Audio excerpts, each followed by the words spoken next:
반갑습니다. 케빈입니다. 아시다시피 오늘 새벽 조금 전에 갤럭시 언팩을 통해 새로운 갤럭시 S24 시리즈가 공개가 되었죠. 제가 갤럭시 언팩 이전에 이번 갤럭시 S24 시리즈를 체험할 수 있는 기회가 있어서 체험하러 며칠 전에 크리에이터 데이에 참가를 했었는데, 오늘은 갤럭시 S24 시리즈 체험을 하면서 느낀 제 첫인상, 개인적인 후기들을 말씀드리는 시간을 가져볼까 합니다. 본 내용 말씀드리기에 앞서 제가 체험한 기기는 발표 이전에 사용을 했기 때문에 최적화나 스펙사항 등 기기에 대한 자세한 부분에선 출시 시점과 다를 수 있다는 점, 그리고 성능 부분에 대한 자세한 정보는 행사 당시에 확인하기 어려웠다는 점 참고해 주시면서 시청해 주시면 감사하겠습니다. S24와 S24 플러스를 먼저, 그리고 S24 울트라를 따로 나눠서 설명을 해드릴 텐데, 먼저 S24, S24 플러스 외형부터 살펴보겠습니다. 이번 갤럭시 S24와 S24 플러스 같은 경우 개인적으로 외형 부분에서 은근 크게 바뀌었다고 생각을 합니다. 테두리 프레임은 기존에 굴곡이 있던 테두리에서 플랫하게 바뀌었고, 내구성 부분에서 더 개선된 알루미늄 프레임이 탑재가 되었는데, 또 기존의 유광 프레임에서 무광 프레임으로 바뀌게 되면서 저처럼 다한증이 있는 사람한테는 굉장히 좋은 소식인 것 같습니다. 또 살짝씩 스피커 그린이나 마이크와 같은 부분에서도 위치가 바뀌었는데, 기존 S23 같은 경우 상단에 마이크 구멍이 한 개만 있었지만 이번 S24와 S24 플러스 같은 경우 상단에 마이크 구멍이 두 개로 바뀌었고, 하단에 있는 스피커 그릴도 구멍이 나 있던 벤트 형식의 그릴에서 하나로 통합되어 있는 스피커 그릴로 외형이 변경되었는데, 변경된 그릴 디자인이 훨씬 이쁜 것 같았습니다. 또 베젤이 얇아져서 그런 건지는 모르겠는데, 지난 S23와 S23 플러스 같은 경우 충전 포트가 중앙에 딱 위치해 있었지만 이번 S24, S24 플러스 같은 경우 중앙에 있지 않고 갤럭시 Z 플립 5처럼 살짝 아래로 내려가 있는 상태에서 배치가 되어 있었습니다. S24, S24 플러스에는 코발트 바이올렛, 마블 그레이, 엠버 옐로우, 그리고 오닉스 블랙으로 총 4가지 색상이 출시가 됩니다. 코발트 바이올렛은 살짝 어두운 톤의 퍼플이었는데 실제로 보면 밝은 느낌이 나고, S24, S24 플러스에선 제 최애 컬러픽이었습니다. 오닉스 블랙 같은 경우 S23, 23 플러스에서 출시를 했던 삼성닷컴 한정 색상 그래파이트보다 아주 살짝 더 어두운 느낌이 들었고, 엠버 옐로우는 S23, 23 플러스에서 출시를 했던 베이지 색상의 느낌과 비슷했으며, 마지막으로 마블 그레이 같은 경우 S23의 베이지에서 옐로우 색감을 완전 빼서 실버의 검은색 물감 한 방울 정도 떨어뜨린 그런 느낌이 들었습니다. 전반적으로 외형은 개인적으로 S23, S23 플러스 출시를 했을 땐 그냥 뭐 그럭저럭 했었는데, 이번 S24와 S24 플러스 같은 경우 처음으로 진짜 이쁘게 잘 뽑아낸 듯 생각이 들었고, 테두리가 플랫하게 바뀌게 되면서 그립감이 좀 불편하지 않을까 생각을 하고 계시는 분들께 말씀을 드리자면, 기존 S23, S23 플러스 그립감보다 훨씬 좋았습니다. S24 울트라는 아시다시피 각진 테두리에 기존 노트 폼팩터 또는 S23 울트라의 외형을 그대로 채택을 했으나, 울트라도 크게 바뀌는 부분들이 몇 가지가 있습니다. S24 울트라는 더 개선된 아머 알루미늄 프레임 대신 갤럭시 시리즈 최초로 티타늄 소재가 채택되었습니다.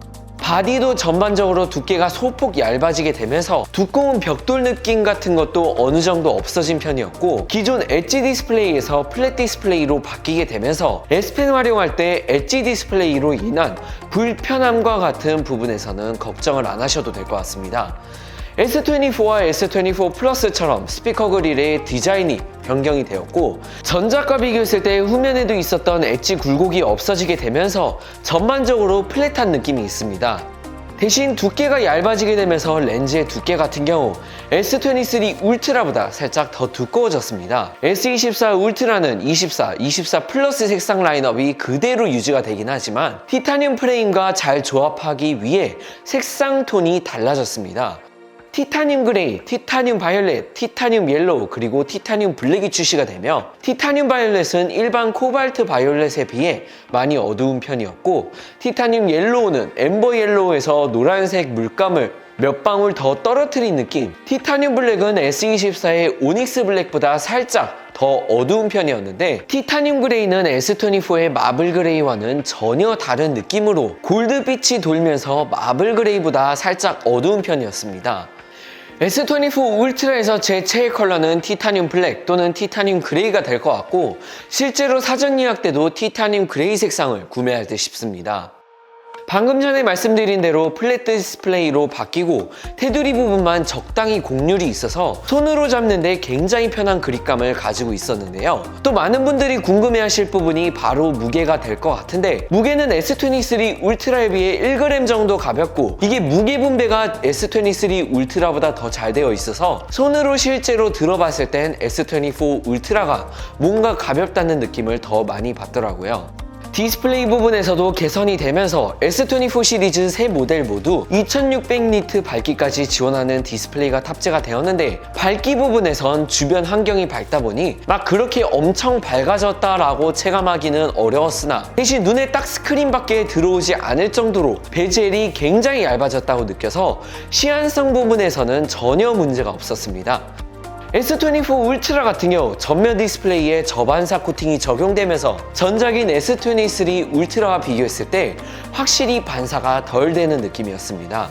외형에 대해서 너무 길게 소개를 해드린 것 같은데 이번 S24 시리즈의 핵심 요소 바로 AI에 관한 내용으로 넘어가겠습니다. 이번 갤럭시 S24 시리즈의 핵심 요소는 AI입니다. 여기서 메인으로 볼 수 있는 카테고리는 커뮤니케이션, 생산성, 카메라로 총 3가지인데요. 커뮤니케이션에서는 실시간 통역, 채팅 어시스턴트, 통역 기능이 해당이 되는데 먼저 이번 S24 시리즈에서는 외국인과 전화 통화를 할 때 온디바이스 생성형 AI를 통한 실시간 통역을 지원합니다. 상대방이 갤럭시 스마트폰을 사용하지 않고도 유선 전화를 사용해도 지원이 되는데요. 보통 해외에 나갈 때 사용할 때 유용하게 사용할 듯 싶었는데 한국어, 영어, 베트남어, 스페인어, 일본어 등 다양한 언어들을 지원하고 제가 한국어로 통화에다가 얘기를 하면 알아서 인식을 해서 원하는 언어로 통역을 해주는데 이게 아직 출시 이전이라서 그런지 한국어로 얘기를 하고 3에서 5초 정도 있다가 통역을 해주고 하다 보니 어느 정도 딜레이가 있었습니다. 이 기능은 실시간 통화 말고도 일반 문자 메시지 앱에서도 지원을 해서 채팅을 한국어로 치면 갤럭시 AI를 통해 알아서 원하는 언어로 바꿔주기도 합니다. 또 챗GPT와 같이 제가 입력한 문장의 스타일을 다른 스타일로도 AI를 통해 바꿔줄 수가 있었는데 만약 제가 반말로 입력한 문장을 전문적으로 바꿔주고 싶다면 키보드 위에 있는 갤럭시 AI 아이콘을 누르면 AI가 알아서 분석을 해서 전문적으로 바꿔주거나 아니면 공손한 문체로 바꿔줄 수가 있어서 이런 부분에서도 유용하게 사용할 수 있을 것 같았습니다. 이 커뮤니케이션 AI들은 모두 다 인터넷 연결이 전혀 필요가 없이 온디바이스를 통해 처리가 되는 부분이기 때문에 해외에서 인터넷 없이 사용하거나 할 때 아주 유용하게 사용할 듯 싶었습니다. 생산성 부분에서도 저를 포함한 대부분의 소비자들이 유용하게 사용할 수 있는 기능들이 추가가 되었습니다. 생산성에는 노트 어시스턴트, 브라우징 어시스트, 그리고 텍스트 변환 어시스트가 해당이 되는데 이 기능들은 제가 크리에이터 데이 당시에 시연했던 영상 한번 만나보시죠. 앞에 보시면 이런 식으로 이제 문장 있잖아요. 이거를 이렇게 해가지고 이렇게 셀렉트를 한 다음에 여기 밑에 있는 갤럭시 AI 요거를 누르면은 얘에 대한 부분에서 오탈자를 수정을 할 수도 있고 번역을 할 수도 있고 요약을 할 수도 있는데 요약을 한다 하면 누르면은 이제 여기서 AI를 통해서 알아서 요약을 해주는 거고 요약 같은 경우는 클라우드 전송 방식으로 이제 작동이 된다고 하는 거고 얘를 봤을 때 이제 기본적으로 표준으로 되어 있지만 좀 더 자세하게 요약이 되고 싶다 하면은 여기 자세히 보기 눌러서 요약을 하면 네 이렇게 좀 더 디테일하게 이렇게 되고요. 얘를 이제 번역을 하고 싶다 하면은 다시 AI 눌러서 번역 버튼 누르면은 이제 여기서 언어를 선택을 한 다음에 번역 해주면 이제 이렇게 삼성 Electronics First Prepare 이렇게 뜨고 퍼스기도 할 수 있고 복사를 할 수도 있고 추가를 할 수도 있는데 추가를 하면 이제 새 노트에 추가를 할 수도 있어요. 이런 식으로. 그리고 브라우징 어시스턴트는 이제 한국어 만약에 뉴스가 있으면 이런 식으로 또 셀렉트를 해서 이제 여기 갤럭시 AI 앱을 누르면 그래서 요약을 할 수도 있고 번역을 할 수도 있는데 AI 눌러서 요약을 한번 해보면 이렇게 보면 또 이렇게 블랙 포인트로 이렇게 요약이 돼 있는데 그리고 텍스트 변환 어시스턴트는 이제 음성 녹음 앱에서 녹음을 한 이제 보이스를 그렇다면 개발자들이 카메라 업무를 이렇게 있으면 요거를 누르면은 이제 어떤 사람이 어떤 얘기를 하고 이렇게 발화자를 나눠서 AI를 통해 이렇게 분석을 해서 볼 수가 있고요. 요거를 이제 촬영한 녹음을 요약을 누르면 이제 온 디바이스에서 이렇게 요약을 해주는 방식이 됩니다. 별도의 앱을 활용하지 않고 바로 검색할 수 있는 방법을 알려드릴 건데요. 홈 버튼을 꾹 눌러주시면 이렇게 서클 투 서치라는 기능이 활성화되는 걸 보실 수가 있습니다. 간편하게 화면에다 동그라미만 그려주시면 이렇게 관련 정보를 바로 얻으실 수가 있는데요. 지금 보신 것처럼 이렇게 화면에서 검색을 하기 때문에 동영상이 아니더라도 이미지 혹은 텍스트, 심지어 카메라를 열어 찍지 않은 상황, 비춰지는 물체 그대로를 검색하기 때문에 생산성 AI는 온 디바이스가 아닌 클라우드 전송 방식의 AI로 이루어지는 거다 보니 인터넷 연결이 필요했고 인터넷이 안 좋으면 어느 정도 시간이 소요됐었는데요. 이 기능들도 유용하게 쓰기 좋은 것 같았고 저는 문제가 없었는데 설명드린 이 생산형 AI들은 삼성의 자사 앱들에서만 그러니까 삼성노트, 삼성인터넷 그리고 삼성 녹음에서만 작동이 가능하다는 점이 다른 분들한테는 조금 아쉽게 느껴질 수도 있겠다고 생각이 들었습니다. 그리고 또 만약에 인터넷에서 사진이나 영상에서 궁금한 옷이나 키보드 제품의 정보가 궁금할 때 홈 버튼을 누른 상태에서 손으로 궁금한 부분을 원으로 그리면 AI가 알아서 검색을 해줘서 구글 창이 위로 뜨면서 관련 정보를 표시를 해주는데 이것도 유용하게 쓰실 수 있을 것 같았습니다. 마지막으로 카메라에서도 갤럭시 AI를 활용할 수가 있었는데 카메라에서는 생산형 편집과 인스턴트 슬로모가 해당이 되고 관련 기능들은 큐레이터님의 설명 한번 만나보시겠습니다. 제가 사진 한 장을 먼저 보여드릴 건데요. 이 사진은 제 조카가 농구를 하고 있는 사진입니다. 근데 실제로 자세히 좀 보시면 이게 좀 비스듬하게 이렇게 되어 있어요. 이 부분을 제가 편집을 한번 해보겠습니다. 그리고 편집 기능을 누르시면 좌측 하단에 갤럭시 AI를 터치해 보겠습니다. 그리고 기울기를 제가 먼저 조정을 할 건데요. 제 조카가 지금 슛을 하고 있는데 일반 슛이 아닌 좀 더 재밌게 덩크 슛을 하는 사진을 만들어 볼 거예요. 그리기를 통해서 좀 더 정확하게 게 인식이 굉장히 좋죠. 이게 꼬우면서 골대 앞쪽으로 옮겨보겠습니다.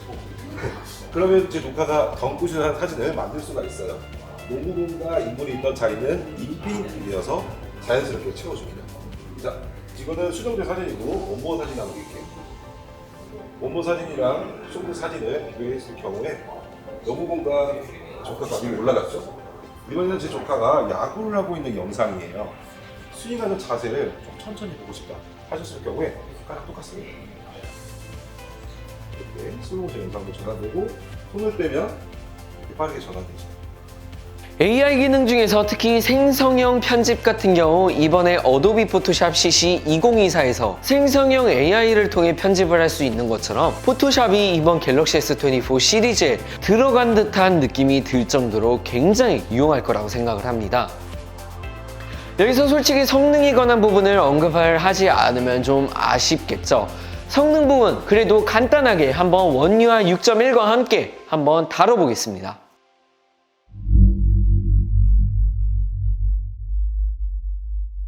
이번 갤럭시 S24 시리즈에는 갤럭시 AI 기능뿐만이 아니라 전반적으로 최적화가 잘 이루어졌다고 생각이 들었습니다. 사용하면서 특유의 렉 걸리는 느낌도 없었고 그냥 만져본 순간부터 너무 부드러워졌다고 느꼈는데요. 또 이번 S24 시리즈에는 기존 시간, 배터리, 알림 아이콘만 간단하게 표시를 해주던 Always on Display 방식에서 더 발전이 되어 배경화면이 은은하게 나오는 Always on Display 방식으로 변경이 되었습니다. 그래서 그런지 AOD가 좀 생각보다 어두워졌다는 느낌을 받았는데 이거는 아마 차후에 가서 군락을 통해 조절을 할 수 있지 않을까 개인적으로 생각됩니다. 물론 설정에서 기존 AOD 스타일로 바꿀 수 있도록 옵션이 있었고 거기에 배터리를 더 효율 있게 소모하기 위해 주머니와 같이 어두운 환경에서 있을 땐 AOD를 꺼주고 그 외의 환경에서는 AOD가 켜지도록 옵션이 하나 더 추가가 되었습니다. 영상 초반에 말씀드렸다시피 성능에 관한 부분은 자세하게 확인하기가 어려웠는데 일단 이번 S24 울트라 기준으로 1.9배 더 커진 베이퍼 챔버가 탑재되어서 발열 제어 부분에서 크게 개선이 되었고 비주얼 그래픽 및 레이트레이싱도 지원을 하는데 전 시장에서 배틀그라운드랑 원신이 설치된 기기들에서 봤을 때 원신 기준으로 최상 옵션에서 프레임 저하 없이 원활하게 플레이를 할 수가 있었고 해상도도 막 떨어진다는 느낌은 못 받았고 배틀그라운드 같은 경우도 마찬가지였는데 특히 배틀그라운드 같은 경우 2시간 이상 켜져 있었음에도 불구하고 발열 때문에 뜨겁다라는 걸 못 느낄 정도로 괜찮았습니다. 물론 자세한 성능은 제가 제품을 따로 받아봐서 차후에 영상에서 한 번 더 다루어 볼 수 있도록 하겠습니다.